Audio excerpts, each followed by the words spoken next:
कल हम लोग नीति शास्त्र के स्वरूप, क्षेत्र और परिभाषा से अवगत हुए। और यहाँ पे नीति शास्त्र के क्षेत्र की जब हम चर्चा करते हैं तो उस संदर्भ में नीति शास्त्र का जो कुछ अन्य विज्ञान के साथ संबंध है उसकी भी विवेचना करते हैं। Whenever we have to discuss the scope of ethics, then we have to also see the relationship of ethics with other sciences। और उस संदर्भ में कल हम लोगों ने नीति शास्त्र और मनोविज्ञान के संबंध की चर्चा की, relationship between ethics and psychology. और रिमेनिंग जो डिसिप्लिन्स हैं उनकी चर्चा आज हम करेंगे। और इसमें सबसे पहले आज हम डिस्कस करने जा रहे हैं relationship between ethics and sociology, नीति शास्त्र और समाजशास्त्र में अंतर संबंध। हम जैसा कि जानते हैं नीति शास्त्र को अंग्रेजी भाषा में एथिक्स कहा जाता है, जिसकी व्युत्पत्ति यूनानी शब्द इथोस से हुई है। और इसी प्रकार से नीति शास्त्र के लिए नैतिक दर्शन का भी प्रयोग किया जाता है। और नैतिक दर्शन को अंग्रेजी भाषा में मॉरल फिलॉसफी कहते हैं। और यहाँ पे जो मॉरल टर्म है वह डिराइव होता है लैटिन भाषा के मोर्स से। और इन दोनों पद इथोस और मोर्स का एक ही अर्थ है, और वह अर्थ यह है परंपरा, रीति रिवाज, प्रथा और मान्यता। अतः इस प्रकार से नीति शास्त्र का अत्यंत ही घनिष्ठ संबंध हमारी सामाजिक परंपरा, रीति रिवाज, मान्यताओं और प्रथाओं से है। कस्टम्स, ट्रेडिशंस और प्रैक्टिसेस जो सोसाइटी में प्रिवेल कर रही है उनसे एथिक्स इंटीमेटली रिलेटेड है। और जैसा कि जब लोग नीति शास्त्र को परिभाषित कर रहे थे तो वहां पर हमने इस रूप में नीति शास्त्र को पाया कि नीति शास्त्र एक आदर्श मूलक अथवा मानकीय विज्ञान है जो कि सामाजिक जीवन जीने वाले सामान्य मनुष्यों के ऐच्छिक कर्मों का निष्पक्ष नैतिक दृष्टि से मूल्यांकन करता है। यहाँ पर जो एक टर्म है सामाजिक जीवन जीने वाले, it is very very much important. Normal human being living in a society. कहने का मतलब यह हुआ कि कोई सामान्य व्यक्ति हो लेकिन वह सामाजिक जीवन नहीं जी रहा है, अर्थात समाज का अंग नहीं है, और इस रूप में वह एकाकी जीवन व्यतीत कर रहा है, आइसोलेटेड लाइफ लीड कर रहा है। तो ऐसी स्थिति में जो एथिकल नॉर्म्स हैं, स्टैंडर्ड्स हैं, वह उस पर एप्लीकेबल नहीं होंगे। क्यों? इसलिए एप्लीकेबल नहीं होंगे कि उसका जो बिहेवियर या कंडक्ट है वह दूसरे को प्रभावित नहीं कर रहा है।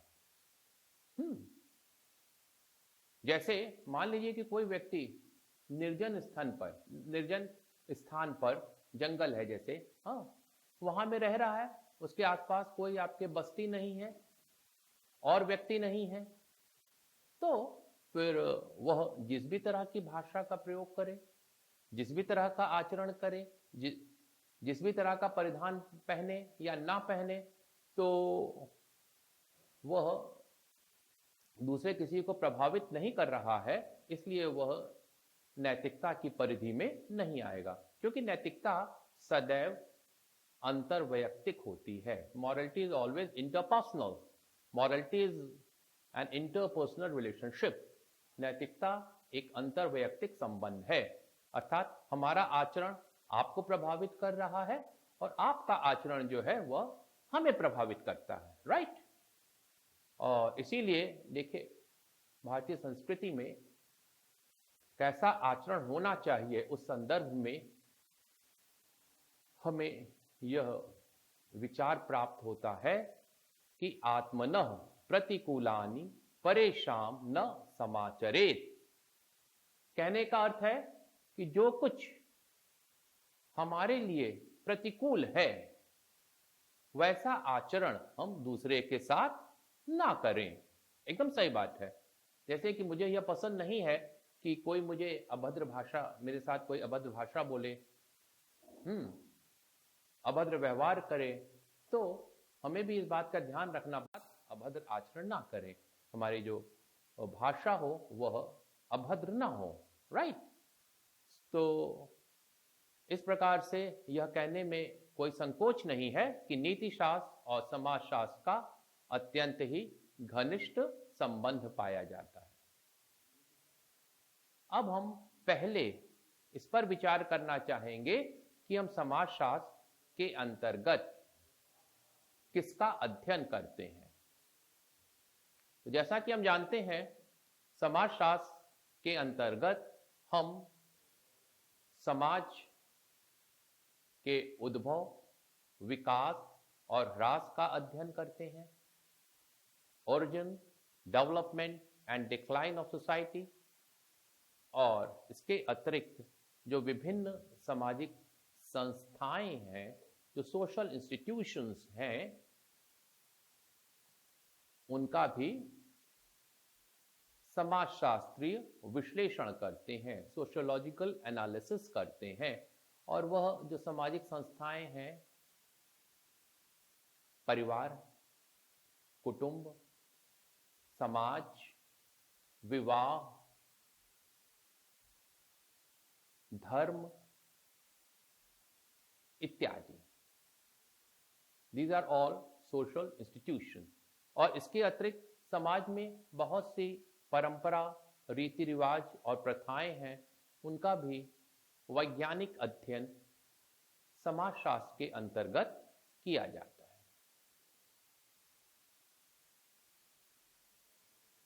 यह कहने में तनिक भी संकोच नहीं होना चाहिए कि नीति शास्त्र और समाजशास्त्र में अत्यंत घनिष्ठ संबंध पाया जाता है। और इस आधार पर तो कुछ विचारक यह स्वीकार करने लगे कि नीति शास्त्र का समाजशास्त्र से कोई स्वतंत्र और पृथक अस्तित्व नहीं है, अपितु नीति शास्त्र समाजशास्त्र का एक अंग अथवा भाग है। Ethics has no independent and separate existence apart from sociology. Rather, ethics is just a part of sociology. हम किंतु इस विचार से सहमत नहीं हो सकते हैं। क्यों? क्योंकि नीतिशास्त्र और समाजशास्त्र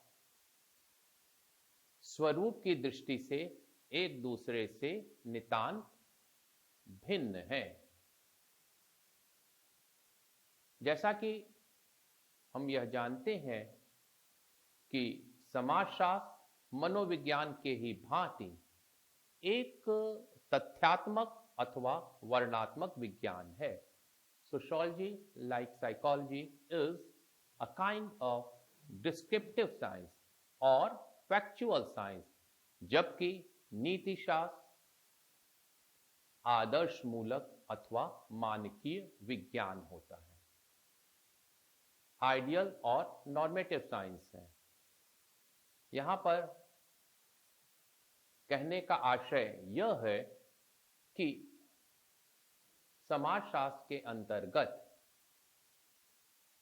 इस बात का विश्लेषण किया जाता है कि सामाजिक संस्थाएं क्या हैं, उनकी उत्पत्ति कैसे होती है, और इसके अतिरिक्त कौन कौन सी सामाजिक प्रथाएं, परंपराएं, रीति रिवाज इत्यादि हैं जिन्हें हम समाज में पाते हैं। किंतु समाजशास्त्र इन सामाजिक संस्थाओं और प्रथाओं और मान्यताओं आदि का नैतिक दृष्टि से मूल्यांकन नहीं करता है, जबकि इसके विपरीत नीति शास्त्र का कार्य यह है कि जो विभिन्न सामाजिक संस्थाएं हैं, जो हमारे रीति रिवाज हैं, परंपरा हैं, प्रैक्टिसेस हैं, प्रथाएं हैं, उनका मूल्यांकन करें। अर्थात यह बतलाए कि कौन सी हमारी प्रथा और परंपरा उचित है और कौन अनुचित है। इसके अतिरिक्त हम यह पाएंगे कि जहां पर समाजशास्त्र के अंतर्गत व्यक्ति और समाज के संबंध में समाज को प्राथमिक दृष्टि से मूल्यवान स्वीकार किया गया है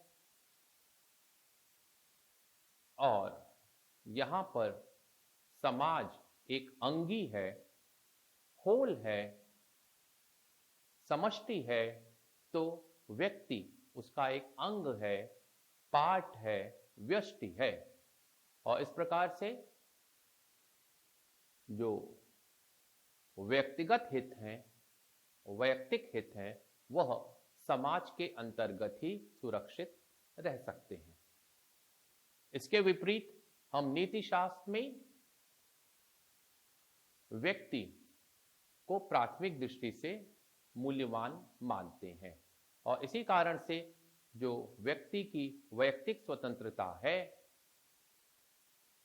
पर्सनल इंडिविजुअल फ्रीडम है, संकल्प की स्वतंत्रता है, फ्रीडम ऑफ विल है, वह अधिक महत्वपूर्ण हो जाती है। तो हम यह कह सकते हैं जहां कि समाजशास्त्र के अंतर्गत मनुष्य का सामाजिक जीवन या सामुदायिक जीवन, कम्युनिटेरियन लाइफ और सोशल लाइफ की अधिक इंपॉर्टेंस है, तो वहीं नीति शास्त्र के अंतर्गत मनुष्य के व्यक्तिगत जीवन, पर्सनल लाइफ,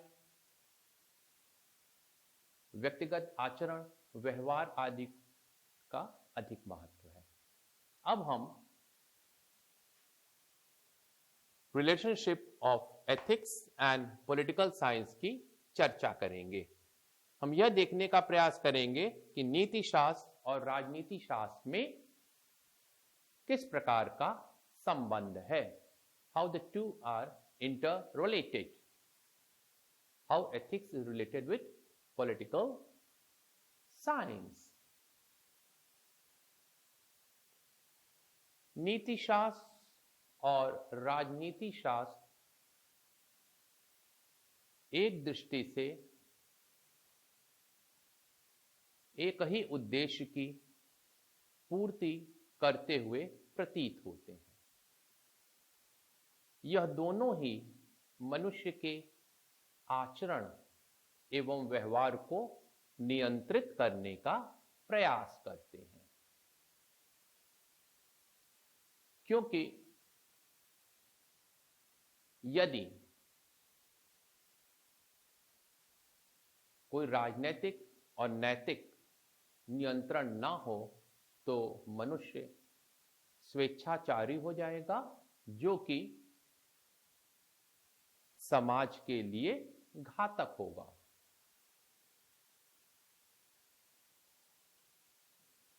राजनीति शास्त्र के अंतर्गत जैसा कि हम जानते हैं, राज्य की उत्पत्ति, सरकार के स्वरूप और कार्य, राजनीतिक संस्थाओं एवं विभिन्न राजनीतिक प्रत्ययों का अध्ययन और विश्लेषण किया जाता है। तो in political science, what we do study, we study the origin of state, nature and function of government, and then we also try to discuss different political organizations and different political concepts। जो विभिन्न राजनीतिक प्रत्यय हैं, जैसे कि अधिकार, कर्तव्य, प्रतिबद्धता इत्यादि का विवेचन और विश्लेषण राजनीति शास्त्र के अंतर्गत किया जाता है। राइट्स, ड्यूटीज, पॉलिटिकल ऑब्लिगेशंस, इन सबको पॉलिटिकल साइंस के अंतर्गत एनालाइज किया जाता है। यह प्रश्न किया जा सकता है कि राजनीति शास्त्र का क्या महत्व है और किस प्रकार से यह नीति शास्त्र से संबंधित है। तो हम इसका उत्तर देते हुए यह कहेंगे कि राजनीति शास्त्र के अंतर्गत जो विभिन्न राजनीतिक कानून अथवा नियम हमें प्राप्त होते हैं उसका उद्देश्य यह होता है कि मनुष्य के आचरण और व्यवहार को नियंत्रित किया जाए। क्यों नियंत्रित किया जाए? इसलिए जिससे कि एक शांति और व्यवस्था बनी रहे, क्योंकि यदि समाज में शांति और व्यवस्था नहीं होगी तो भय का माहौल होगा, अराजकता की स्थिति होगी, और भय और अराजकता की स्थिति में कोई भी मनुष्य अपने कर्म और कर्तव्य को ठीक ढंग से निष्पादित नहीं कर सकेगा। We cannot perform our rights and duties in a perfect manner if there is tension, if there is chaos. So peace has to be maintained, order has to be maintained. Only then we can think of performing our rights and duties. तभी हम अपने कर्म और कर्तव्य को ठीक ढंग से निष्पादित कर सकेंगे। यहां तक कि मनुष्य के कर्म का प्रश्न है, वह भी ठीक ढंग से तभी संपादित होगा जबकि एक व्यवस्था और शांति समाज में व्याप्त हो। राजनीति शास्त्र और नीति शास्त्र के संबंध को लेकर के हम दो प्रकार के विरोधी विचारों को पाते हैं, जिसमें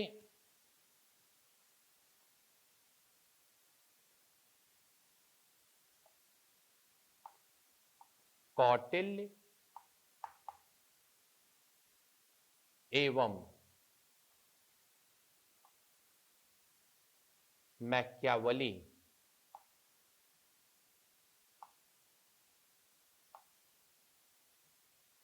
कौटिल्य एवं मैकियावेली जैसे विचारकों का यह मानना है कि राजनीति को नीतिशास्त्र अथवा नैतिकता से स्वतंत्र और पृथक होना चाहिए। कौटिल्य के नाम से आप लोग परिचित होंगे। कौटिल्य की जो प्रसिद्ध कृति है वह अर्थशास्त्र है। सुनने में लगता है कि यह इकोनॉमिक थ्योरीज को डिस्कस करती है, जबकि ऐसा नहीं है। जो अर्थशास्त्र है वो पॉलिटिकल ट्रीटाइज है, जहां पे राजनीतिक सिद्धांतों का संकलन है कि राज्य को कैसा होना चाहिए, राजा के क्या कर्तव्य होंगे, इत्यादि इत्यादि। तो कौटिल्य अर्थशास्त्र, ऐसी मैकियावेली की फेमस किताब है द प्रिंस, और ये दोनों कौटिल्य और मैकियावेली इस विचार का समर्थन करते हैं कि नैतिकता अथवा धर्म से स्वतंत्र और पृथक राजनीति को होना चाहिए। क्यों? क्योंकि राज्य अपनी सीमा का विस्तार करना चाहता है, प्रसारवादी नीति, अपने को शक्तिशाली करना चाहता है।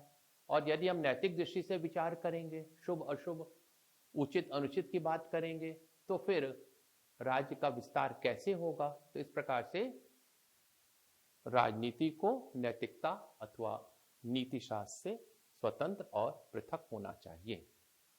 नैतिकता और धर्म का हस्तक्षेप राजनीति में नहीं होना चाहिए। एक तो यह मॉडल या अप्रोच हुआ। दूसरा जो अप्रोच हम पाते हैं वह रस्किन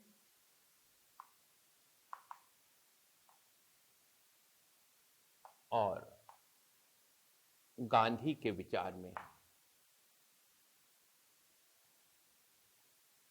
जॉन रस्किन, इनकी फेमस किताब थी अनटू द लास्ट, और महात्मा गांधी से तो आप लोग परिचित हैं ही, father of nation, Hind Swaraj, my experiment with truth etcetera, उनकी बहुत सी किताबें हैं। तो इनकी क्या दृष्टि है? रस्किन एवं गांधी आदि का यह मानना है कि राजनीति को सदैव नैतिकता अथवा नीति शास्त्र अथवा धर्म के द्वारा अनुशासित एवं अधिशासित होना चाहिए। Your political system or politics has to be always regulated by morality or religion, क्योंकि जो नैतिकता है, नीति शास्त्र है, धर्म है, वही आपके राजनीति का आधार है, वही राजनीति का आदर्श है। और इस प्रकार से हम कभी भी यह कल्पना नहीं कर सकते हैं कि राजनीति को यह तो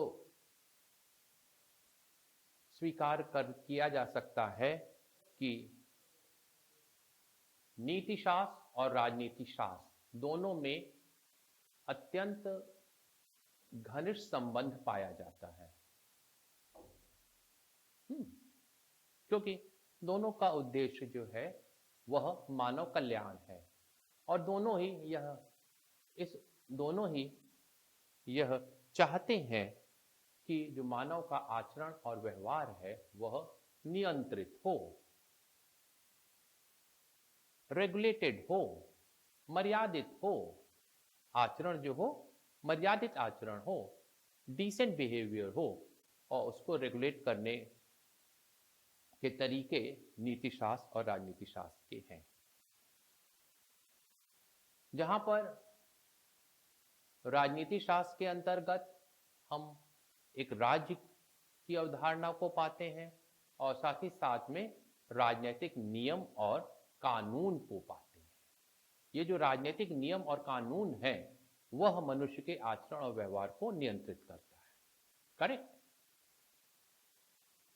तो वहीं नीति शास्त्र के अंतर्गत भी आपके नैतिक नियम अथवा आदर्श अथवा मानक होते हैं जो कि मनुष्य के आचरण, व्यवहार इत्यादि को नियंत्रित करता है और साथ ही साथ में उसके कर्मों का नैतिक दृष्टि से मूल्यांकन करता है। अब हम देखें कि जो राजनीति शास्त्र के अंतर्गत राजनीतिक नियम अथवा कानून पाए जाते हैं वह मूलतः निषेधात्मक है।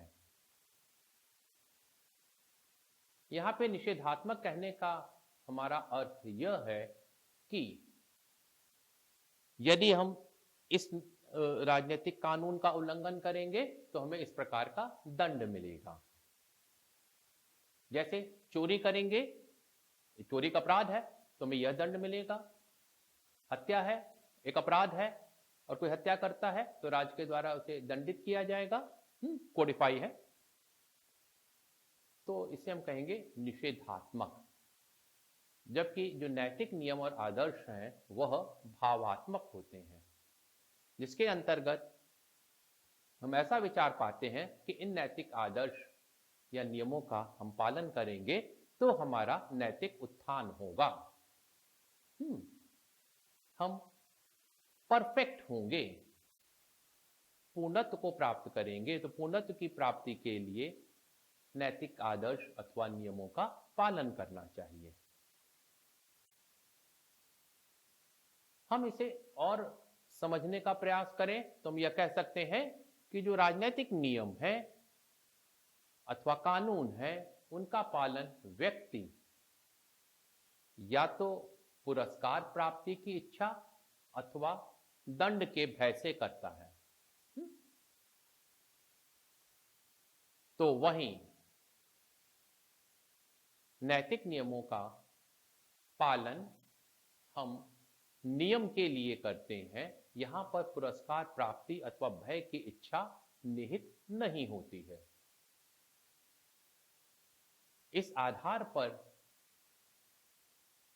हम यह कह सकते हैं कि राजनीतिक नियम जहां पर बाह्य आरोपित होते हैं तो वहीं नैतिक नियम आत्म आरोपित होते हैं।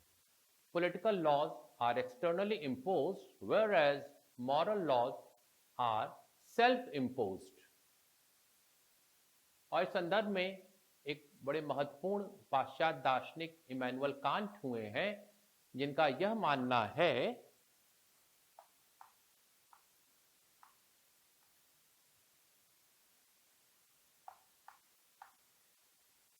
कि morality is to be always self-imposed. It can't be externally imposed. नैतिकता सदैव आत्म आरोपित होती है, वह आरोपित नहीं। अर्थात यदि हम किसी नैतिक नियम का पालन भय से करते हैं तो वह सच्ची नैतिकता नहीं है। अब यदि हम स्वरूप की दृष्टि से विचार करें तो हम यह पाएंगे कि राजनीति शास्त्र, मनोविज्ञान और समाजशास्त्र के ही भांति एक तथ्यात्मक अथवा वर्णनात्मक विज्ञान है। Political science is a descriptive और फैक्चुअल साइंस, जबकि नीति शास्त्र एक आदर्श मूलक अथवा मानकी विज्ञान है। Whereas ethics is an ideal or normative science. अर्थात राजनीति शास्त्र जहां पर राजनीतिक नियम अथवा कानून एवं राजनीतिक संस्थाओं आदि का तथ्यात्मक विवरण प्रस्तुत करता है, तो वहीं पर नीति शास्त्र उन नियमों का, उन राजनीतिक संस्थाओं का नैतिक दृष्टि से मूल्यांकन करता है। इसके अतिरिक्त हम यह पाएंगे कि राजनीति शास्त्र के अंतर्गत व्यक्ति के सामुदायिक जीवन को अधिक महत्व प्रदान किया गया, जहां पर राज्य का प्राथमिक महत्व है और व्यक्ति उसका एक अंग या पार्ट है। जबकि नीति शास्त्र में व्यक्ति का प्राथमिक महत्व है और इसी कारण से वहां पर व्यक्तिगत जीवन को महत्व प्रदान किया गया है और मनुष्य के व्यक्तिगत जीवन, आचरण, व्यवहार आदि का मूल्यांकन किया जाता है और महत्वपूर्ण हो जाती है। नीति शास्त्र में संकल्प की स्वतंत्रता, freedom of will is of utmost importance,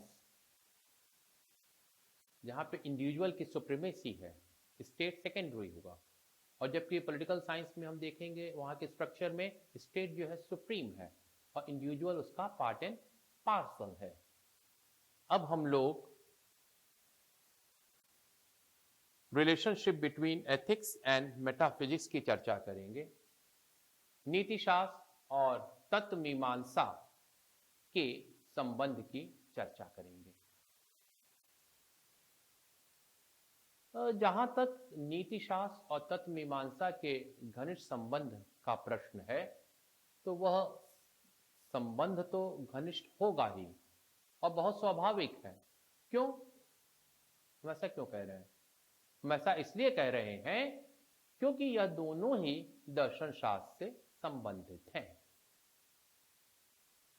हम जैसा कि जानते हैं, दर्शन शास्त्र की 3 प्रमुख शाखाएं हैं: तत्व मीमांसा, ज्ञान मीमांसा और मूल मीमांसा। Metaphysics, epistemology and axiology. और मूल मीमांसा या एक्सियोलॉजी के अंतर्गत ही हम नीति शास्त्र या एथिक्स का अध्ययन करते हैं। तो ऐसी दृष्टि में यह अत्यंत ही सहज है कि नीति शास्त्र और तत्व मीमांसा में घनिष्ठता हो। They are intimately related. Ethics and metaphysics are intimately related just because both are related to philosophy. अब हम पहले इस बात पर विचार करेंगे कि तत्व मीमांसा के अंतर्गत हम किसका अध्ययन करते हैं। What is the subject matter of metaphysics? तो इसके विश्लेषण से हम यह पाएंगे कि तत्व मीमांसा के अंतर्गत हम अतीन्द्रिय विषयों का अध्ययन करते हैं। We make an attempt to analyze transsensuous realities. और जो अतीन्द्रिय विषय है उसके अंतर्गत हम ईश्वर, आत्मा, ब्रह्मांड को पाते हैं। God, soul and cosmos. ये अतीन्द्रिय इसलिए है क्योंकि इसे इंद्रियों के माध्यम से नहीं जान सकते हैं। They are transsensuous entities because they transcend our senses. So they are transsensuous entities. तो हम यह पाए कि तत्वमीमांसा के अंतर्गत हम अतीन्द्रिय विषयों का अध्ययन करते हैं, अर्थात हम यह जानने का प्रयास करते हैं कि परम तत्व क्या है, उसका क्या स्वरूप है। वह चैतन्य स्वरूप है, जड़ स्वरूप है, या जड़ और चेतन दोनों से तटस्थ है। दूसरे शब्दों में हम ऐसे भी विश्लेषित कर सकते हैं कि क्या परम तत्व कोई निरपेक्ष सत्ता है, या फिर परम तत्व ईश्वर है, या परम तत्व प्रकृति है, या कुछ और है। तो हम तत्वमीमांसा के अंतर्गत परम तत्व के स्वरूप को जानने का प्रयास करते हैं। लेकिन बात यहीं पर नहीं रुक जाती है। तत्वमीमांसा में फिर हम यह भी जानने का प्रयास करते हैं कि उस परम तत्व से सृष्टि की उत्पत्ति कैसे हुई है। ओरिजिन ऑफ यूनिवर्स, इसको हम पढ़ते हैं कॉस्मोलॉजी के अंतर्गत, सृष्टि मीमांसा के अंतर्गत। सृष्टि मीमांसा या कॉस्मोलॉजी के अंतर्गत हम इस चीज को जानने का प्रयास करते हैं कि परम तत्व से सृष्टि की उत्पत्ति कैसे हुई है। सृष्टि के उत्पत्ति पर विचार करने के पश्चात हम इस बात पर भी विचार करते हैं कि यह जो सृष्टि है, जो क्रिएशन है, जो यूनिवर्स है, उसका कोई उद्देश्य है या फिर वह एक निरुद्देश्य है। कहने का मतलब कि सृष्टि अथवा जगत सप्रयोजन है अथवा निष्प्रयोजन है। Whether this process of creation has any purpose or teleology, or it is sheer mechanical event। यह सृष्टि सउद्देश्य है, इसका कोई उद्देश्य है, पर्पस है, या फिर यह एक मात्र यांत्रिक घटना है। यह सारी बातें हम तत्वमीमांसा के अंतर्गत अध्ययन करते हैं। और जैसा कि नीति शास्त्र में हम किस चीज का अध्ययन करते हैं, नीति शास्त्र की परिभाषा से आप सब देख लीजिए।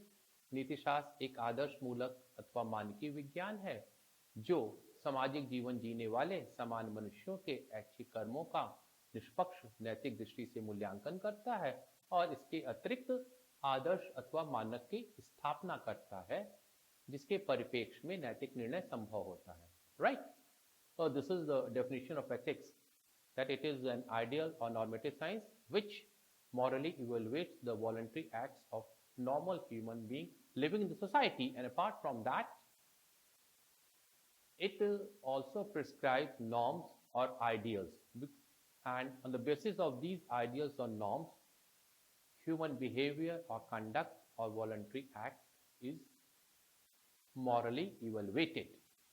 So this is the purpose of ethics. अब हम तत्वमीमांसा और नीति शास्त्र के संबंध को समझने का प्रयास करेंगे। हम यह पाते हैं कि जिस प्रकार की किसी दार्शनिक संप्रदाय अथवा दार्शनिक की तत्वमीमांसा होती है, उसके अनुरूप ही उसका नीति शास्त्र अथवा नैतिक दर्शन होता है। तत्वमीमांसा मुख्य रूप से वर्गीकरण करते हुए यह कह सकते हैं कि एक तो अध्यात्मवादी तत्वमीमांसा होगी और दूसरी जो है जड़वादी तत्वमीमांसा होगी। एक ब्रॉडर क्लासिफिकेशन की बात कर रहे हैं जिसमें we can say metaphysics can be divided into spiritualistic metaphysics and materialistic metaphysics. ये ब्रॉडर क्लासिफिकेशन है, सब क्लासिफिकेशन होंगे, छोड़िए उसकी हम चर्चा नहीं करेंगे। तो यदि कोई दार्शनिक संप्रदाय आध्यात्मिक तत्व मीमांसा स्पिरिचुअलिस्टिक मेटाफिजिक्स को स्वीकार करता है तो क्या होगा? तो वहां पर जो नीति शास्त्र होगा वह मनुष्य के किसी आध्यात्मिक लक्ष्य अथवा उच्चतर नैतिक आदर्श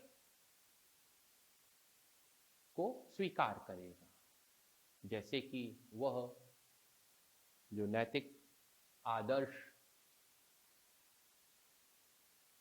चाहे मोक्ष हो, चाहे निर्वाण हो, चाहे पूर्णत्व की प्राप्ति हो। इंडियन ट्रेडिशंस में तो हम लोग लिबरेशन की बात करते हैं, दैट इज द समम Bonham of human life, liberation is समम बॉनम ऑफ ह्यूमन लाइफ। मोक्ष जो है वो परम पुरुषार्थ है, जीवन का अंतिम लक्ष्य है, मानव जीवन का जो अंतिम पुरुषार्थ है वो मोक्ष की प्राप्ति है, या उसी बौद्ध दर्शन में उसे निर्वाण कह देते हैं। और पाश्चात्य परंपरा में हम कहते हैं मनुष्य के जीवन का लक्ष्य पूर्णत्व की प्राप्ति है। तो यहाँ पर सांसारिक सुख को महत्व ना दे करके अपितु श्रेष्ठ आध्यात्मिक लक्ष्य को महत्व प्रदान किया जाता है। इसके विपरीत यदि कोई दार्शनिक संप्रदाय अथवा विचारक जड़वादी तत्व मीमांसा को स्वीकार करेगा तो वहां पर जो नीति शास्त्र विकसित होगा उसे हम सुखवादी नीति शास्त्र कहेंगे। जो वहां पे एथिक्स डेवलप होगी मेटेरियलिस्टिक मेटाफिजिक्स से, वह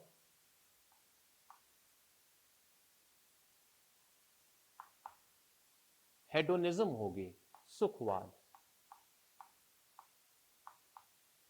जड़वादी तत्व मीमांसा से उत्पन्न होने वाला जो नीति शास्त्र है वह सुखवाद है, हेडोनिज्म है, जो कि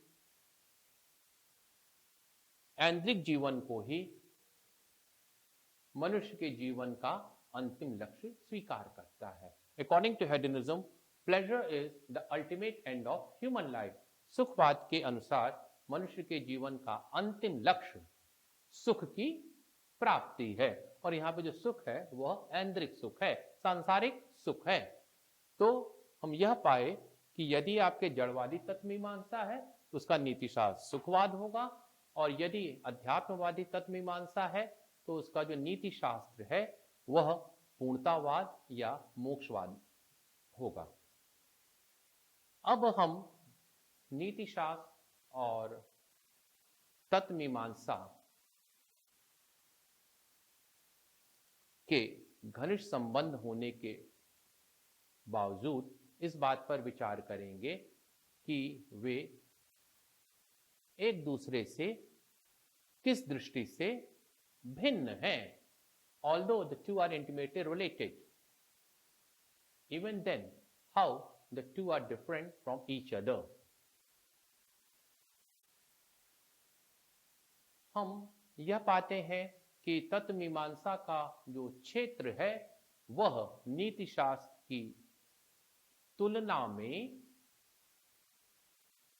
कहीं अधिक व्यापक है, क्योंकि तत्व मीमांसा के अंतर्गत हम अतीन्द्रिय विषयों के अध्ययन का प्रयास करते हैं, ईश्वर, आत्मा, ब्रह्मांड आदि को जानने का प्रयास करते हैं, परम तत्व के स्वरूप की विवेचना करने का प्रयास करते हैं, सृष्टि प्रक्रिया को समझने का प्रयास करते हैं, और यह जानने का प्रयास करते हैं कि सृष्टि सप्रयोजन है या निष्प्रयोजन है।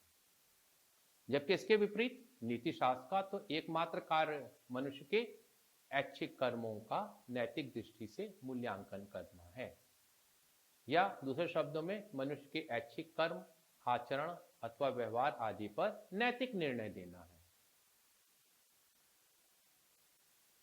हम यह कह सकते हैं नीति शास्त्र का संबंध मनुष्य के जीवन के क्रियात्मक पक्ष से है, एक्टिविटी एस्पेक्ट, तो वहीं तत्वमीमांसा का संबंध क्रियात्मक पक्ष के अतिरिक्त संज्ञानात्मक एवं भावनात्मक पक्ष से भी होता है. Metaphysics is related not only with activity aspect, rather it is well connected with cognitive and emotive aspect, feeling aspect.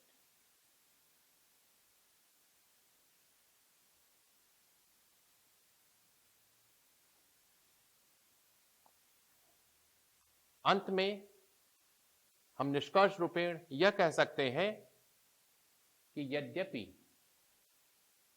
नीतिशास्त्र और तत्वमीमांसा में घनिष्ठ संबंध है, किंतु स्वरूप, क्षेत्र और समस्या की दृष्टि से वे एक दूसरे से भिन्न हैं.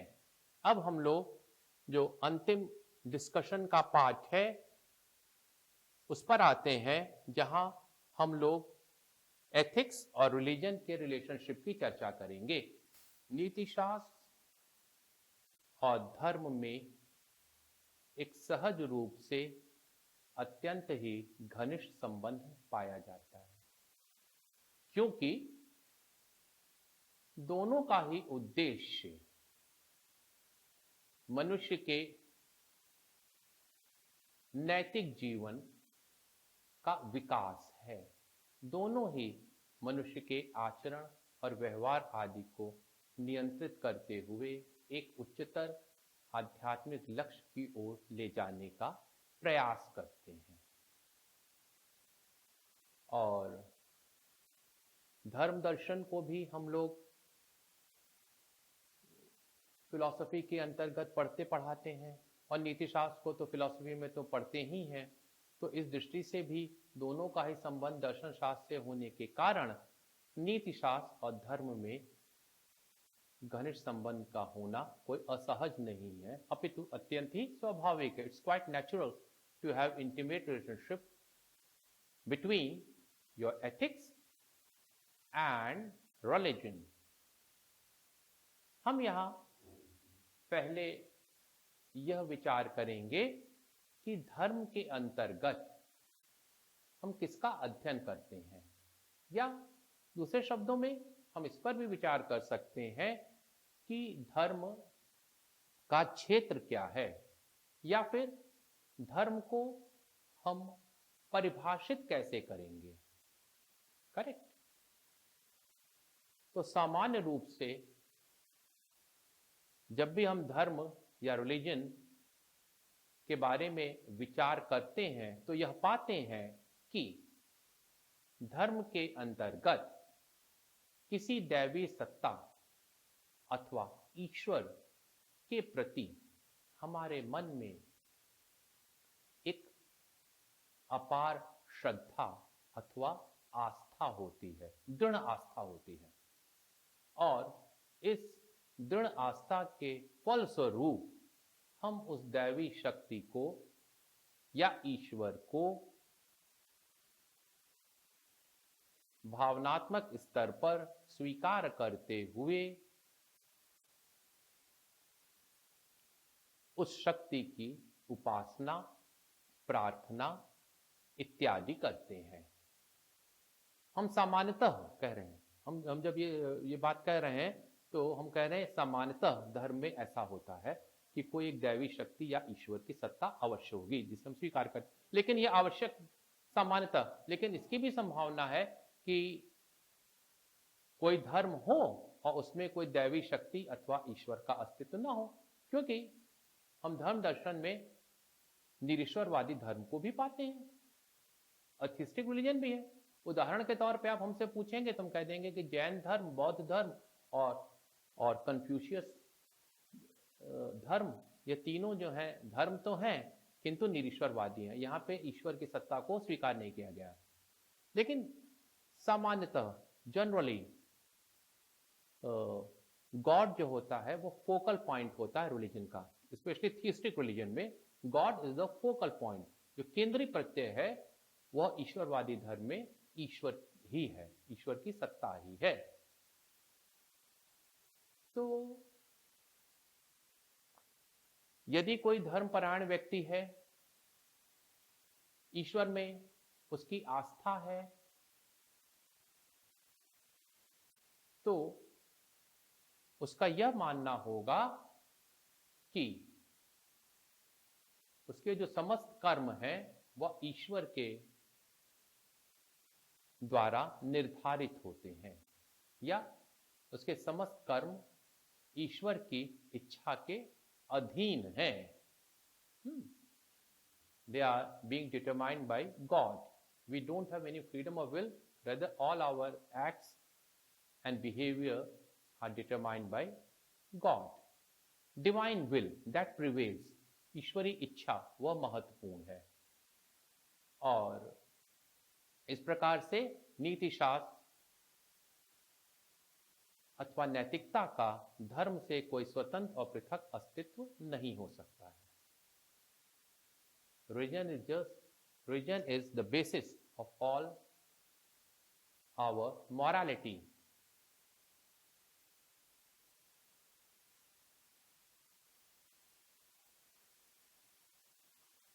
अब हम यहां पर नीति शास्त्र और धर्म के संदर्भ में दो प्रकार के जो दृष्टिकोण हैं, जो पर्सपेक्टिव हैं, उनकी चर्चा करना चाहेंगे. जैसे कुछ विचारक यह मानते हैं कि नीति शास्त्र अथवा नैतिकता का धर्म से कोई स्वतंत्र और पृथक अस्तित्व हो ही नहीं सकता. तो वहीं इसके विपरीत कुछ ऐसे भी विचारक हैं जो यह कहते हैं कि नहीं, नैतिकता अथवा नीति शास्त्र का धर्म से स्वतंत्र और पृथक अस्तित्व है. यह कोई आवश्यक नहीं है कि कोई मनुष्य नैतिक होने के लिए किसी विशेष प्रकार के धर्म को, किसी विशेष प्रकार के धार्मिक कर्मकांड को, या फिर ईश्वर या किसी ऐसी दैवी सत्ता को स्वीकार करे. तो चलिए, जो पहला अप्रोच है उसके बारे में थोड़ी चर्चा करें और यह देखें कि ऐसा विचार हमें कहां प्राप्त होता है. दो पाश्चात्य विचारक हैं, कार्ल बार्थ, एमाइल ब्रूनर.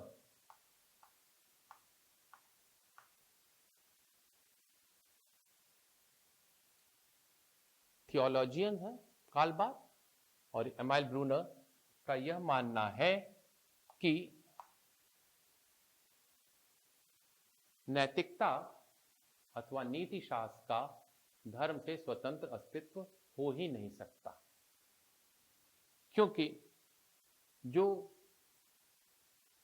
ईश्वरी इच्छा के अनुरूप है वह सत्कर्म है, और जो ईश्वरी इच्छा के विरुद्ध है वह असत्कर्म है, अशुभ कर्म है.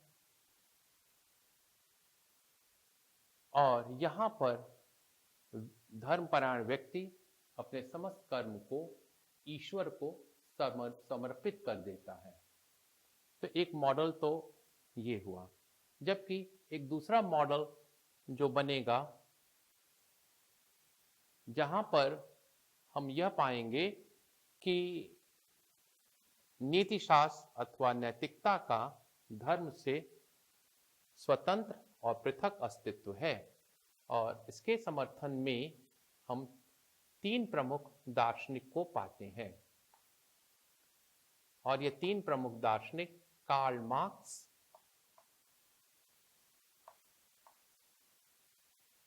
बर्ट्रांड रसल एवं जी-पॉल सार्त्र हैं.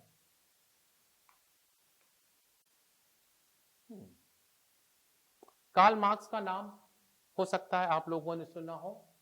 कार्ल मार्क्स के विचार को हम लोग मार्क्सिज्म कहते हैं, मार्क्सवाद कहते हैं. और जो मार्क्सवाद है वह निरीश्वरवादी है, अथिस्टिक है. कार्ल मार्क्स जो है ईश्वर की सत्ता को नहीं मानते हैं, और उनका तो यह कहना था कि जो धर्म है वह जन समुदाय का अफीम है. Religion is the opiate of mass. सामान्य व्यक्तियों के लिए जो अफीम काम करती है वैसा ही काम धर्म भी करता है। धर्म में अंधविश्वास है और वह ईश्वर की सत्ता को नहीं मानते। इसी प्रकार से सार्त्र जो है अस्तित्ववादी दार्शनिक हैं, एक्जिस्टेंशलिस्ट फिलोसोफर हैं, और वह भी ईश्वर की सत्ता को नहीं स्वीकार करते हैं।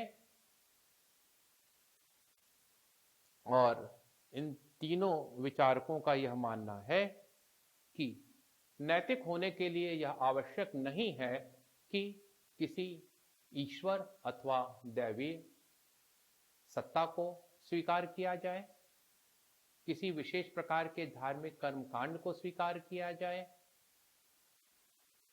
अपितु हम वैज्ञानिक दृष्टिकोण को रखते हुए धर्म को न मानते हुए भी हम नैतिक हो सकते हैं, क्योंकि नैतिकता तो अंतर्वैयक्तिक संबंध है और अंतर्वैयक्तिक संबंध के लिए ईश्वर को स्वीकार करने की कोई विशेष आवश्यकता नहीं है।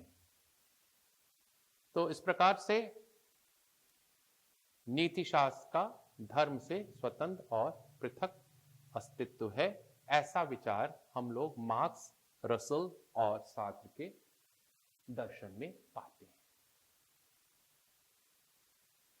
हम दो प्रकार के मॉडल को भी यहां पर प्रस्तुत करना चाहेंगे, जो कि नीतिशास्त्र और धर्म के अंतर संबंध को स्पष्ट करेगा। जिसमें जो पहला मॉडल या अप्रोच है उसे हम कहेंगे रिलीजन प्रीसीड्स मॉरालिटी।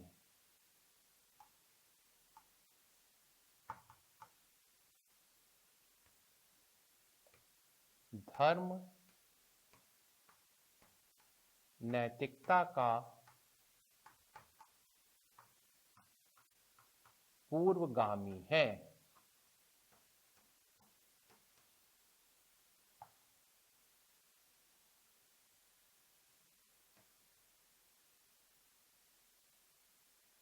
इस प्रारूप अथवा मॉडल का समर्थन डेकार्ट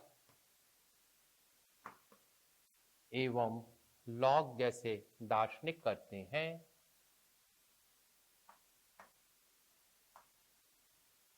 जिनका यह मानना है कि ईश्वर के द्वारा आदिष्ट कर्म सत्कर्म है, जबकि ईश्वर के द्वारा जो निषिद्ध कर्म है वह असत कर्म है। Divine ordain acts are right act और good act, where as divinely prohibited acts are wrong act.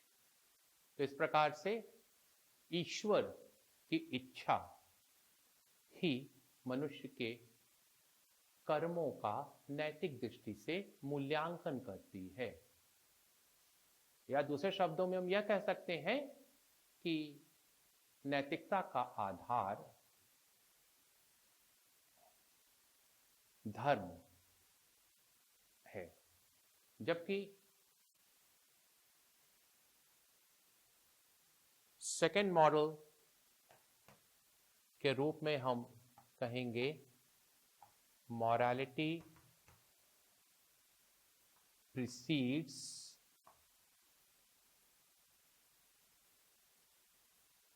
religion। धर्म का पूर्वगामी है और ऐसे विचार को हम कांट एवं मार्टिन्यू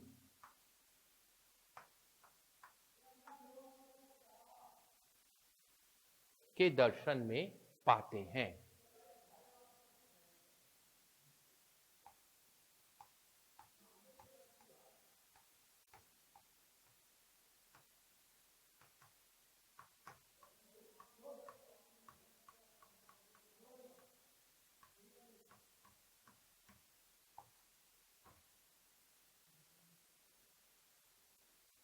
जब हम कहते हैं कि धर्म नैतिकता का पूर्वगामी है, रिलीजन प्रीसीड्स मॉरलिटी, तो इसका अर्थ तो यह हुआ कि धर्म का प्राथमिक महत्व है और उसके अनुरूप ही नैतिकता अथवा नीति शास्त्र होती है।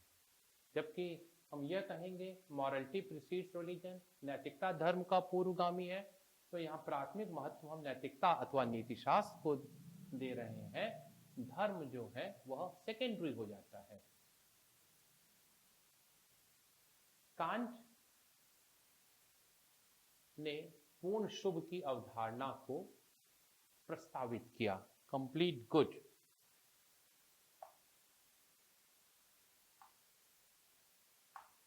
कंप्लीट गुड, पूर्ण शुभ, और complete good is equal to virtue plus happiness. Kant के अनुसार जो पूर्ण शुभ है वह सद्गुण और आनंद को समाहित करता है और यह ईश्वर का दायित्व है कि वह सच्चरित्र व्यक्ति को उसके सद्गुण के लिए आनंद से संयुक्त करे। तो यहां पर कांट के नीतिशास्त्र में ईश्वर का अस्तित्व एक नैतिकता की पूर्व मान्यता है और यहां नैतिकता ईश्वर केंद्रित ना होकर के अपितु मानव केंद्रित होती है। मॉरल लॉ विद इन है, कोई डिवाइन सैंक्शन जैसी चीज नहीं है कांटियन एथिक्स में।